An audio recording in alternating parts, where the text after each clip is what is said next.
আসসালামু আলাইকুম প্রিয় বন্ধুরা, কেমন আছেন? সকাল সকাল ঘুম থেকে উঠে দিয়ে শাকে একটা পাংচার রয়েছে, ঠিক আছে। সকাল সকাল ঘুম থেকে উঠে দিয়ে শাকে একটা পাংচার রয়েছে। এখন মনে করেন যে পাংচার জন হয়ে গেছে, এখন গাড়ির ভিতরে আছে হাওয়ার পাইপ।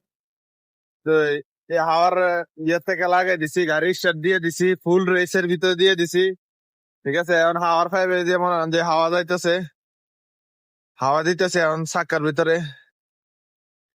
এই যে দেন, হাওয়া দিতেছি। নতুন গাড়ি তো প্রেসারও ভালো, 5 মিনিট হয়েছে না, বাস ফুল হাওয়া হয়ে যাইতেছে, ঠিক আছে। আর 10 হাওয়া দেমু, 130 কেমন কিরে, নতুন টায়ার, সমস্যা নাই, বা উড়ে দূরে চলবো আর কি, ঠিক আছে। তো অনেকে তো জিজ্ঞাসা করেন যে ভাই লং রোডে যদি পাংচার টাংচার হয়ে যায় কি করেন, বা কিভাবে সমাধান করেন। সমাধান হয়েছে হাওয়ার পাইপ, আর কিছু না।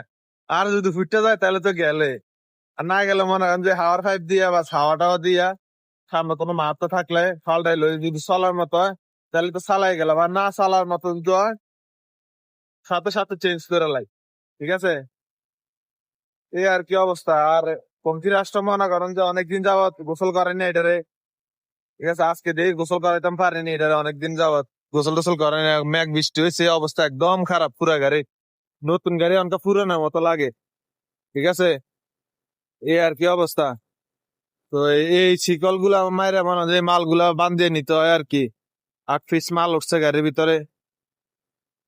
আর আপনারা গাড়ির বিষয়ে সৌদি আরবে, ঠিক আছে, টুকটাক কোনো কিছু জানার ইচ্ছা থাকলে, ঠিক আছে, অবশ্যই কমেন্ট করে আমার জানাবেন, ঠিক আছে। আর আমার এই পেজটা কিন্তু নতুন, ঠিক আছে, অবশ্যই আমার ফলো দিয়ে আমার পাশে থাকবেন,